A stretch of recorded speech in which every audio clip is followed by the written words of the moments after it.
Hey there, Mentioners. Joel Furches here. Today's podcast is going to be audio from an interview I did several years ago with the Ratio Christi radio station, Evidence for Faith.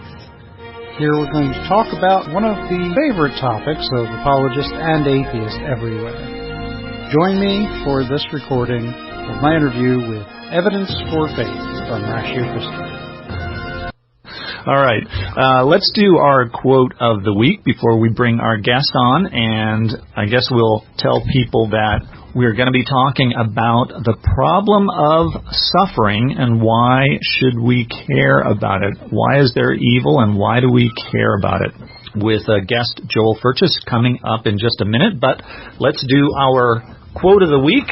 This is from Apologetics 3:15 again, and the quote is from Tim Keller on doubt. He says, "A faith without some doubts is like a human body without any antibodies in it. People who blithely go through life too busy or indifferent to ask hard questions about why they believe as they do will find themselves defenseless against either the experience of tragedy or the probing questions of a smart skeptic.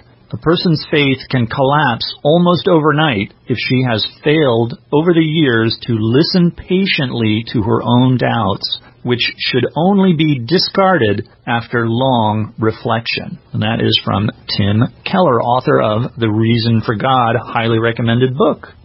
Well, you are listening to Evidence for Faith. Our website is evidenceforfaith.com. That's evidence, the number 4, faith.com, where you can find archived shows. If you like podcasts, as I do, you can find us on iTunes or on Double Twist, and do check out ratiochristi.org, the mother organization. And speaking of Ratio Christi, we will bring on our guest, Joel Furches. Joel is a Ratio Christi director at Towson University in Maryland. Joel, welcome back to Evidence for Faith. Thanks for having me.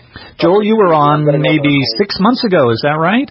Yeah. I responded to a question I believe you posted on Ratio Christi's Facebook page, and I wrote a bit of a paper for it, and I think I went over that with you guys. Yeah. Well, did I pronounce Towson right? Yes, Towson. Say it again? Towson. All right. I've seen advertisements. They seem to be putting a lot of advertisements out, at least in the South Jersey area. That's a little surprising to me. Yeah. It's interesting. I thought of, but when I saw the advertisement, I thought of you. So how is the Ratio Christi chapter going down there? It really isn't. I've had roadblock after roadblock in getting in there. I've talked to a number of the other Christian organizations on campus to try to get the student interest up. And what I've discovered, or what I've faced with that, is that they're really not interested in helping me out. They see me as a competitor that might steal some of their students away. That's tough. That is very tough, yeah. But I'm still trying to promote it and get enough students interested that we can get that chapter up and running. So. All right. Well, maybe somebody listening in the area might be able to help out. So that is for our listeners in Maryland. Now, Joel, tell us a little bit more about yourself. I know that you write on apologetics topics, and you write for Examiner.com and for Bible Translation Magazine. Can you tell us a little bit more about yourself? Sure. Let me think. I guess I grew up in a Christian home, and so I didn't go through the sort of crisis faith that a lot of people do when they're, searching for something to believe in. I've kind of always been a Christian as far back as I can remember. But I did go to college at a Christian school, and much to my surprise, when I was taking the Bible courses and the science courses there, they were very much against any kind of traditional belief in the Bible or anything. My first Bible class, he spent the entire time talking to us about how these were just ancient legends that were put together that the Jews kind of adopted from the Egyptians and the Babylonians. Wow. And this is a supposedly Christian school, and he's just ripping the Bible apart. Do you want to name the school? It's Milligan College in Tennessee. Okay. And at the time, having grown up in the church and having grown up, a Christian, I didn't have any answers for what they were saying, and it was somewhat distressing to me because what they were not doing was encouraging me to be a Christian. My entire thought is, if this is what you believe, in what sense are you a Christian? And it wasn't, and I guess that was what inspired me to look for these answers and to really delve into apologetics, and it's been kind of a passion of mine ever since. Now, was this just one or two professors, or was this pretty much the tenor of the entire institution? Well, I wasn't a Bible major. I wasn't majoring in any sort of ministry course, so I only took a very few Bible courses. But I know that the science department definitely was very much sold on the idea of classic Darwinian evolution, and from the science courses I took, and then the Bible courses I did take were all higher criticism, sort of low Christology. Right, just as a given, not even challenging higher criticism? No, they adopted it. That's what they taught us. As a matter of fact, the impression I got was that they were bringing in these students that they knew had grown up in a more fundamental Christian environment, and they were trying to teach them what the Bible was really about. Wow, that's very disappointing, but it's a word to the wise for those parents who are listening and are considering Christian colleges for their students, that maybe they better prep them a little bit or not go at all. I'm kind of surprised to hear that about a school in Tennessee, because I thought they were generally pretty conservative down that way. Oh yeah, it's amazing the difference between Maryland, which is a fairly liberal state, and Tennessee. Like, I go down there and I can walk into a say a Walmart, and they'll be playing Christian music on the stereo there. Wow. They've still got the blue laws enacted in some counties down there. So it's amazing just how much lip service they pay to Christianity down there. But it's of the liberal variety? Well, no, I wouldn't say that the state itself is liberal. That was that one school. I'm not really sure. I mean, the thing is, you can't chuck a rock down there without hitting a church on some corner, and you can find every stripe of Christianity and heresy down there, depending on which church you go to. I mean, you've got the name it and claim it, health, wealth, and prosperity gospel being preached in one church, and sort of a universalism faith being preached in the next one down. I mean, it's a big mix down there. Everybody claims to be a Christian, but you have to dig to find out what that means to them. Mm-hmm. Well, Joel, let's jump into the topic for today. We're going to be talking about the problem of suffering, or it's sometimes called the problem of pain. And it's something that we have talked about in the past on the show. It is a common argument made by atheists against the idea of the existence of God. But there was an interesting twist on this whole topic that you have brought out in a paper that you published online called Why Is There Suffering and Why Should We Care? And it's a really great paper. This is really kind of an interesting twist. So why don't you, Joel, can you just, tell people what is the argument from suffering to begin with, and then we'll jump into the twist on it. Sure, absolutely. The classic argument from suffering is that if God is all powerful and God is all good, then God would desire a world without evil. And if he's all powerful, he would have the ability to create a world without evil. So since evil exists, God is either not all good, he's not all powerful, or he does not exist. So this is one of the few arguments that actually can be made on the behalf of atheism. Some atheists don't put themselves in a position where they need to give any evidence, but if they did, this is one of the likely ones that comes up. So I guess that's why you write that this is a persistent argument, and it surely is, but haven't there already been good answers given by Christian theologians in response to this argument? Well, yes, absolutely. But I think that a lot of the problems with that is that there's nothing you can tell a person who's undergone extensive personal tragedy in an academic fashion that makes that any better for the person. I mean, it's an emotional argument, and it impacts people on the emotional level. So theological and academic papers that are written on the subject are never quite up to the task of healing those hurts in people. So this is the kind of thing that it's a good argument, so atheists use it, even though intellectually, academically, theologically, it's been well answered. Still, it's very useful emotionally, and I guess if you're a person of faith and you have suffered some tragedy in your life, it's something that you would kind of automatically think about. So it comes home personally for people many times, right? The argument has a lot of power because of it's so emotionally charged. Like Joel said, even if you have a good academic and intellectual answer to this, if you're going through suffering, it's hard. Even, it's a difficult place to be to deal with that. Right. So what are some of the... I think C.S. Lewis, in The Problem of Pain, probably had the best mixture of the academic and the personal, because he had gone through the personal tragedy and he was expressing his own pain as he was answering those questions. Well, just as before we get into this kind of twist that an atheist has brought to this argument, what are some of the standard answers or academic answers that people will give for that apparently challenging argument that God doesn't exist because there is suffering in the world?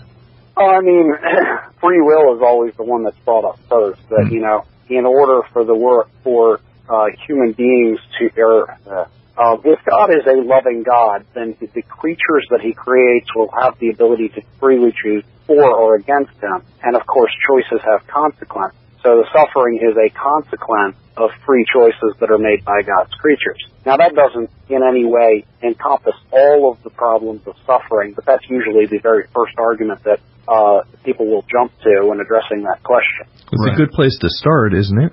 Yeah, it absolutely is.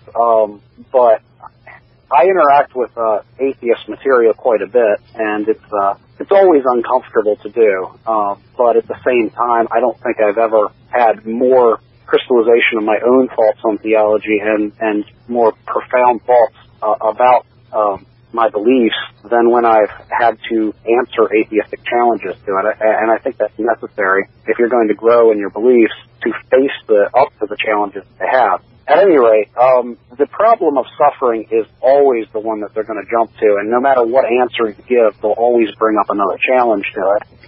Right. Well, if you're just joining us, you're listening to Evidence for Faith, a ministry of Ratio Christi. I'm Keith Kendricks. And I'm Kirk Hastings. And we are speaking with our guest, Joel Furches, who is the director of Ratio Christi at Towson University in Maryland and is an apologist who does freelance writing at Examiner.com and Bible Translation Magazine. We're talking about the problem of suffering, and we've gone over the basic argument that God can't exist if there is suffering, and the basic answer that is usually given about free will. So, Joel, you've written this article, Why is There Suffering and Why Should We Care?, based on atheist Stephen Meitzon's work. So let's talk about him now. Who is Stephen, if I'm saying it right, Meitzon? I honestly haven't done a lot of research into the background of him. I first heard about his paper on an atheist podcast that I follow called Reasonable Doubt. And they brought up this paper and they sort of summarized the argument there.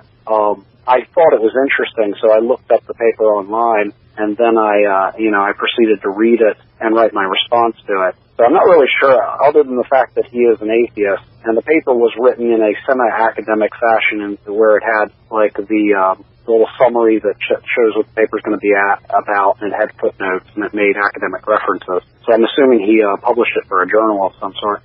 Okay. And, Reasonable Doubts is one of the atheist podcasts that I will occasionally listen to. They try to be a little bit more even-handed. I think it's not, like so many of them, just a bunch of invectives and profanities. Well, give us a gist then of what this new kind of take on the argument is all about. Right.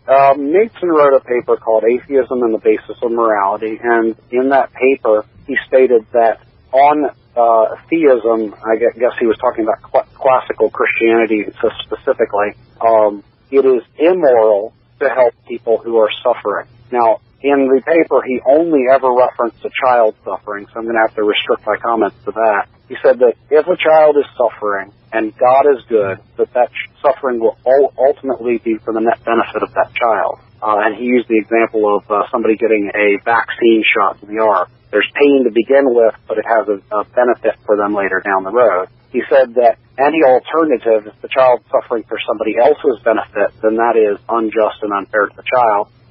If the child is suffering for no reason, then it's purposeless, and, that would not match up with God's good nature. And if the child is rewarded down the road for the suffering, but that would still make the suffering purposeless, then it's kind of like beating your child and then giving them a sucker to make up for it. It doesn't really match up with God's goodness. So, given the premise that suffering must ultimately be for the net benefit of the sufferer, if you are to then help that person relieve their suffering, you're robbing them of the net benefit that they would have down the road. That is definitely a new take on this argument. I printed your paper out this afternoon, and I've been reading it, and I'm reading through this, and I'm thinking, I got to give this guy points for originality, because I've never heard the argument couched this way before. Yeah, I agree. It's very interesting because there's nobody more obsessed with religion than atheists are, and you'll hear them come up with unique arguments like this all the time. And it's actually somewhat fun and challenging to look at these arguments because you've got to see whether Christianity stands or falls when viewed from every different angle, and they're very good at finding creative angles and loopholes. That's for sure. Now, Joel, my first reaction looking over the premises that this atheist puts forth, it says to make a child suffer for no reason is immoral. Now, at face value, that seems obviously true, but it's interesting that he uses the word make. I don't think that would be the way that a Christian would see God as acting in someone's life. It might be better to say allow. Right? Does God make children suffer, or does he... It's interesting that you should bring that out, because in all of the examples that he gives, he's talking about a child and then the person who is responsible for the child. And in most of those instances, he'd have the person who is responsible for the child, for instance, beating the child to show people that child abuse is wrong, or something like that. So yeah, in most of the instances he cites, he brings it out on the emotional level where you're responsible for this child and you either directly harm the child or you allow the child to be harmed and you just stand back. Right. So I think we have to clarify that question, whether God makes people suffer or he allows suffering. That would be... It's two very different things. Right. And also I find it interesting that this statement that... he makes children suffer, that's immoral. I'm wondering, what is he basing his standard of moral and immoral on here? Well, absolutely, and that's a big problem that I find again and again when interacting with these atheist arguments is that they assume a standard of morality, but they don't bother to tell you where they're getting their standard or what it's about. Right. I assume that if you asked them that, they would reference back to some kind of philosophy, as they often do in arguments specifically about morality, but they don't bother to bring that up in the argument, and Stephen Mason didn't either.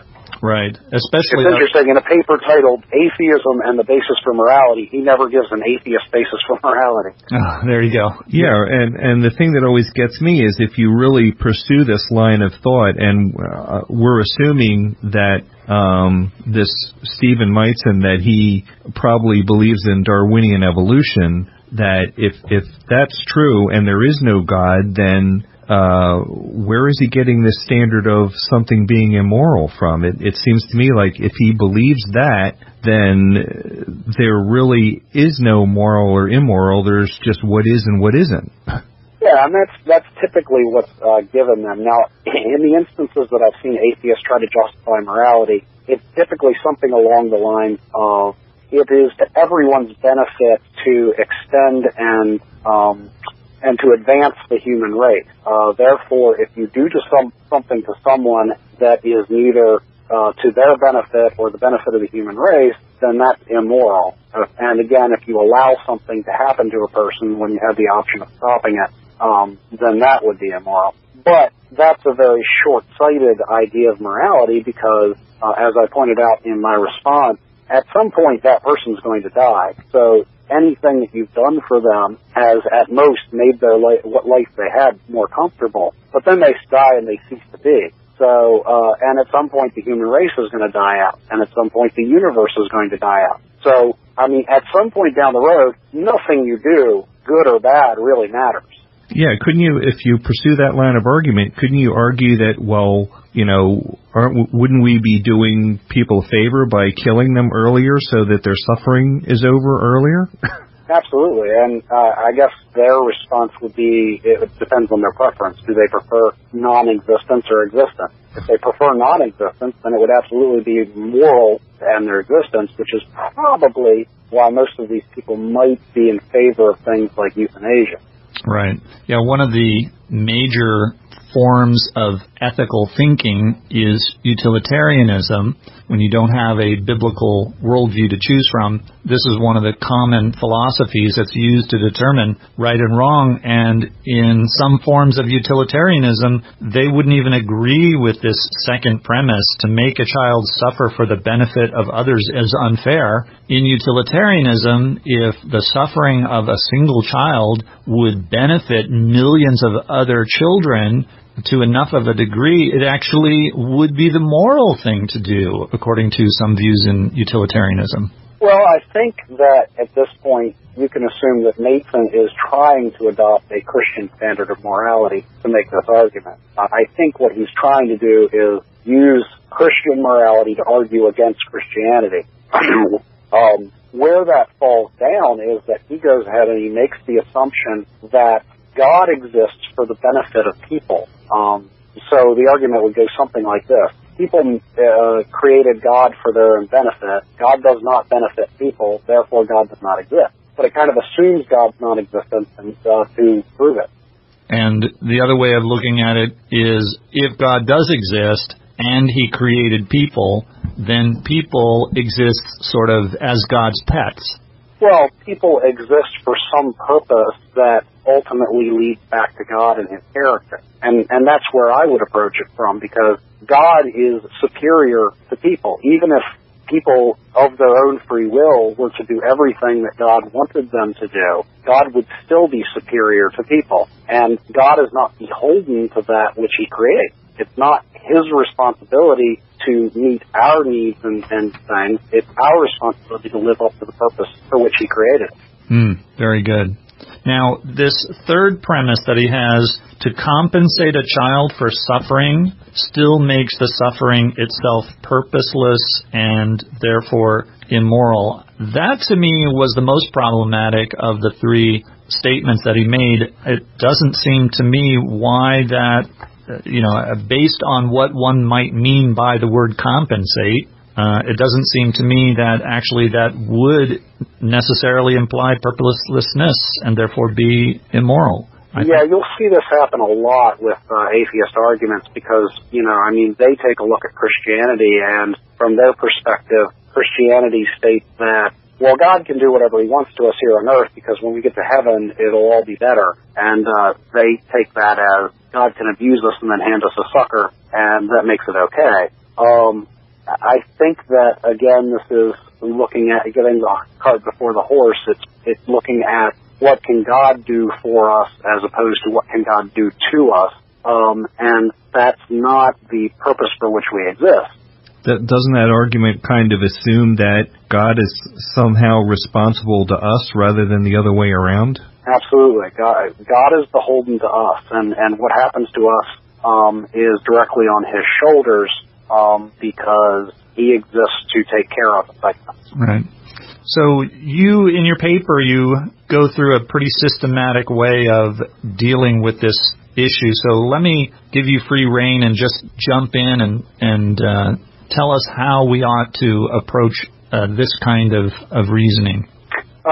Sure, absolutely. I'm going to try my best to summarize what I wrote in the paper. The first thing I did was to take a look at his statements, and he brought up fair treatment a lot. So I took a look at the concept of fair treatment versus just treatment. And on the one hand, justice means people getting what they deserve. So, for instance, if somebody does something bad, there should be a penalty for that. If somebody does something good, there should be a reward for that. The basic punishment and reward system. Versus fairness, which is equal treatment for all people. And to take a look at an illustration of this, I looked at one of Jesus' parables where he talks about a vineyard owner who goes out and hires some people at the beginning of the day and agrees to pay them a day's wages, which at the time was 1 denarius. Then he goes out several more times during the day and hires more people on to work in his vineyard. And when there was only an hour of daylight left, he goes out and hires more people who only worked an hour. Then he lines all the people up at the end of the day and he pays them all the same amount, denarius. Well, the people he hired first get upset because they assumed that since he was paying the people at the end of the day a denarius, that they would be paid more. So they start grumbling, and he says, look, I gave you exactly what I agreed for you. If I decided to pay these people who only worked an hour the same amount, that's my generosity towards them, and you can't tell me what to do with my own money. And that's a great example of the difference between just treatment and fair treatment. The workers who were hired at the beginning were treated justly. Now, they weren't treated fairly because each worker was not compensated for the amount of work he did. They were all paid a full day's wages, whether they worked a full day or not. But this does not indict the vineyard owner of injustice. It was an example of his generosity, even if that generosity was not fairly meted out.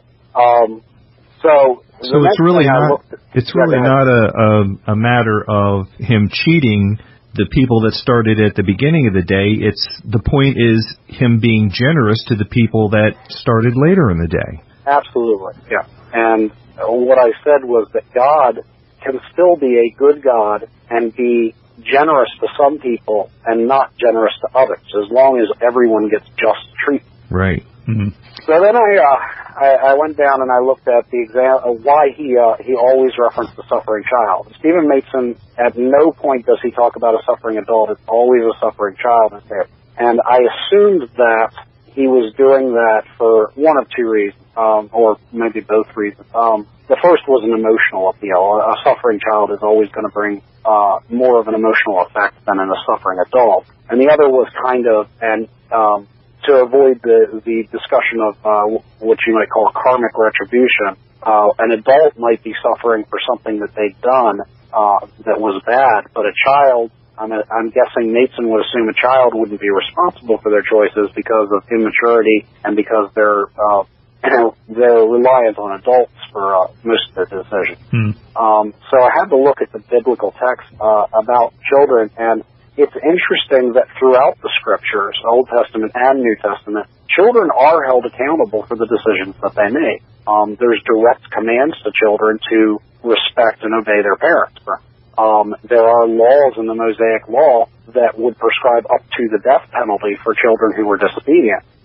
You have an instance in the historical books where there was a prophet that was walking up to a town and a bunch of kids came out and started taunting him, and these bears came out of the woods and mauled the children.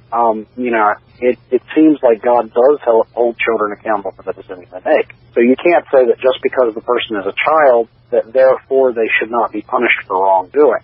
And then I looked at the idea that maybe a newborn or unborn child would deserve special treatment. And it's interesting because everything I'm saying here, everything that I said in response to this paper, is already summed up much better than I could do it in the book of Romans. Romans does a great job of talking about suffering and evil. And in that book, the Apostle Paul writes that Jacob and Esau were unborn in the womb. They had done neither bad nor good, and God esteemed Jacob over Esau.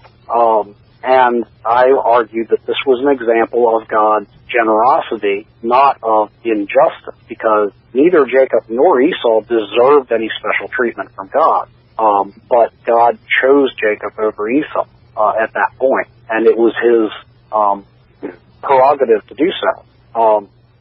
I don't know exactly in the New Testament where it is, but there's a verse where God himself says, I will be merciful to whom I will be merciful. In other words, it's his choice. That's in direct reference to what I was just saying. And that was a quote from an Old Testament book, although I don't remember which one. Right. Well, at any rate, the next thing I took a look at was in that same passage in Romans. In order to really define why people suffer, you have to determine the purpose for which God created people in the first place. And in the book of Romans, Paul makes the argument that the only way that God is responsible for giving us anything is if we were to somehow meet up to his standards. Paul says, for the one who works, it is considered his wages and not a gift. And then he goes on to say that nobody fulfills the law, so God does not owe anybody these so-called wages. And then it talks about what if God, wishing to show his righteousness, created out of the same lump, vessels of wrath and vessels of mercy. And in that section, he defines the two types of people that exist. You've got people that are ultimately going to reject God's forgiveness that he offers, and therefore be subject to the just judgment that they receive. And those are the vessels of wrath. And it talks about God enduring them with much patience, which shows God's mercy and patience even to these people who are ultimately going to be damned. And then you've got the vessels of mercy, which are those who will ultimately accept the forgiveness that God shows, which then illustrates God's love and forgiveness, the positive aspects of God's being. Well, so then go ahead. For people who are just joining us, let's let you know that you are listening to Evidence for Faith, a ministry of Ratio Christi. I'm Keith Kendricks. And I'm Kirk Hastings. And we are speaking with Joel Furches, the director of Ratio Christi at Towson University in Maryland. And we're talking about the problem of suffering.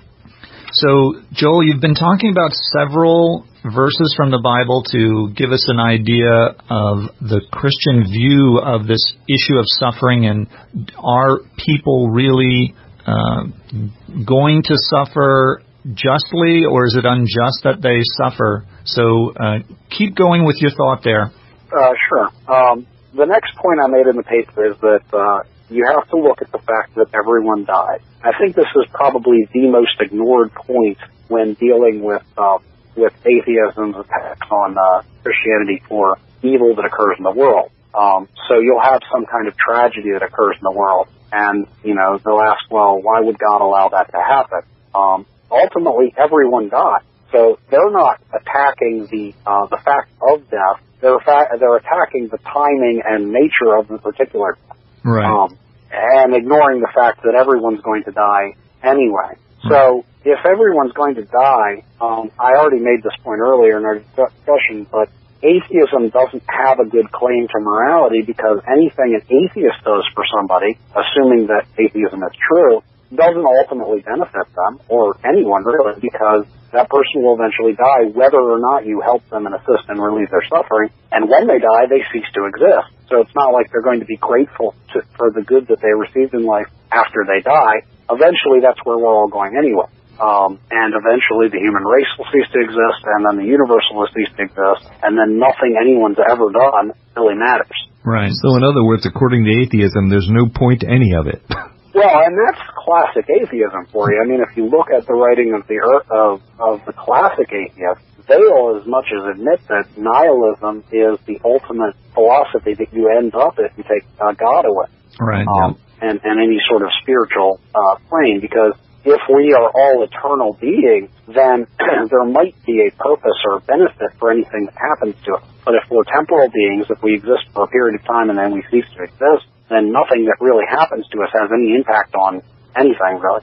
Yeah, as you said, the atheistic view doesn't make much sense, and they don't even have the position in which to make this argument about suffering. But as you said, they are trying to actually take the Christian view and turn it on itself and say, look, the Christian view of the problem of suffering doesn't make any sense, and therefore the Christian God doesn't exist. So that's why this issue about child suffering, and assumably they're meaning children before the age of accountability, so maybe a baby, an infant suffering, But I think the mistake they make, and tell me if this is where you're going with in your argument, is in the view that God only compensates for what they suffered. So in a sense, it's kind of a zero-sum game where the child suffers and then is only brought back to a level of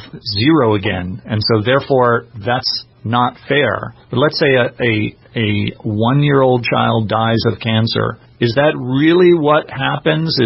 Does God, assuming that God doesn't hold this child accountable for the sin of humanity and does actually reward him in heaven, as the Bible says, wiping away all tears and things, do we actually just get back to zero? Or is it actually better because we've suffered? Is it actually... Well, I think that, at least when I've heard this argument made by atheists, they will say that no matter what, benefits occur to us after we die, no matter how good things are after we die, it doesn't justify God letting us suffer before we die. Because all he's doing is saying, sorry things were so bad, and then handing us a lollipop.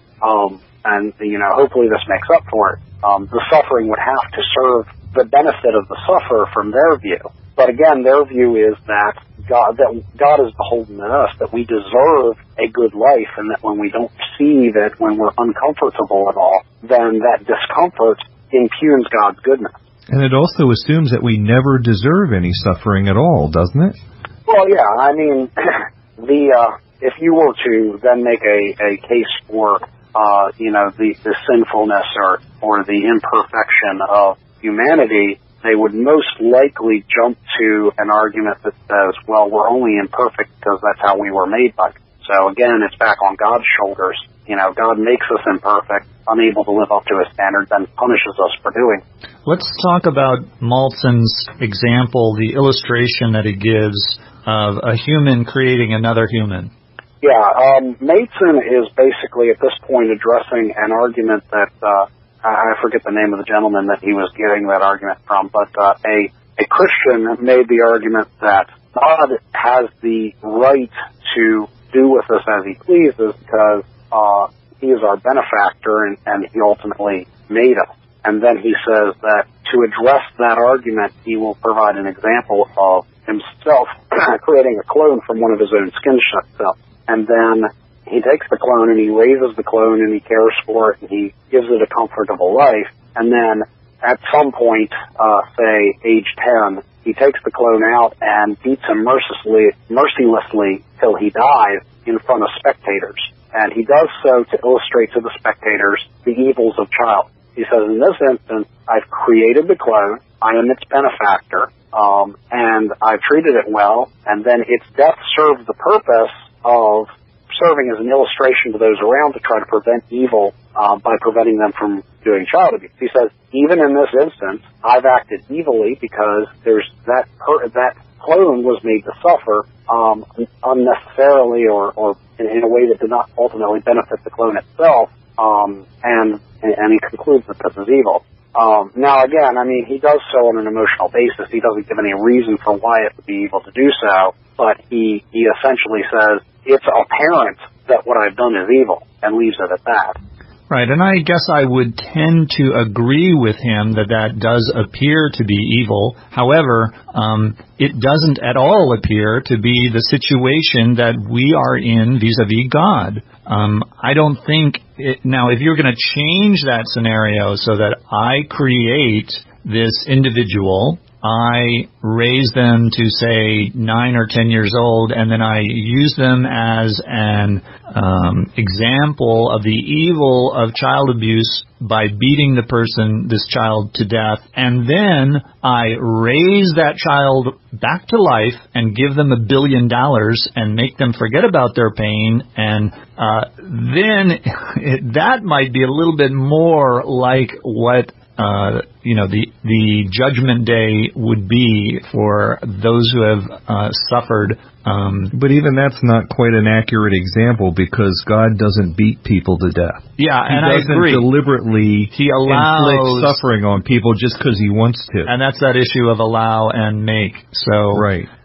But you know what? I think that if I did that for that crowd, that audience, that the audience would see, oh, look, the person just got resurrected, nothing's wrong with them, and they got $1 billion. Sign me up. I want that.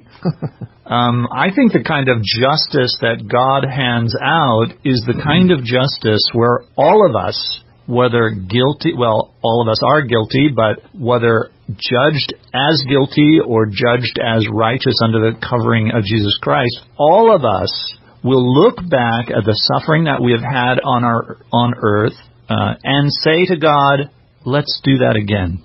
Right? I mean, we would all recognize that this actually was a good, that the purpose, and that goes back to that, what is the purpose of the universe? What is the purpose of people? So, Joel, we've got just 3 minutes left, so if maybe you can answer that question from your paper, from your viewpoint. What is God's purpose for human beings? Well, yeah, and that's ultimately what it all boils down to. If you look at the history of the universe, ultimately the only thing that matters is God. He is the only non-contingent being. Everything that exists owes its existence to him, and he has defined and given the purpose to everything that exists.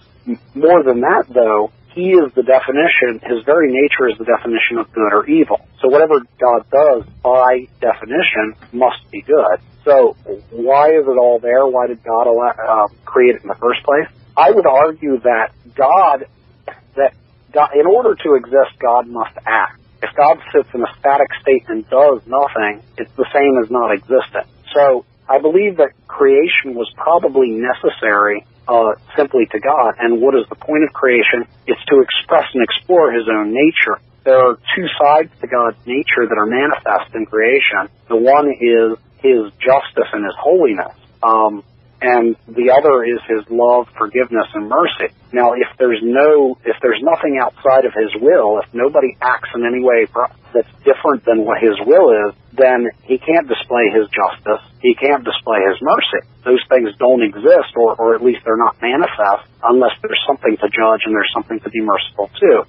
So by allowing a creation and allowing free will within that creation, God has created a scenario wherein his own nature can be displayed both in his justice and in his mercy. And at the end of everything, the people who have enacted this, the people who are responsible for revealing God's justice and his mercy, have contributed to the only eternal thing that matters, that is the manifestation of God's nature. Yeah, and I think that is a wonderful answer. Really, really good. Joel, thank you for being a guest on Evidence for Faith. Can you tell us a website, or where can people email you or read your stuff? Most of my freelance writing is done for the Examiner, and it's a really long address, but I'll try to give it to you. It's www.examiner.com/Christianity-in-Baltimore/Joel-Furches. And then I also write for BibleTranslation.net. That's Bible-Translation.net. Joel, thank you for being a guest. And thank you for having me. You've been listening to Evidence for Faith, a ministry of Ratio Christi. Please send your comments or questions to email at evidenceforfaith.com. Please join us again next week for more reasons to believe, and always remember that the best reason for being a Christian is because it's true.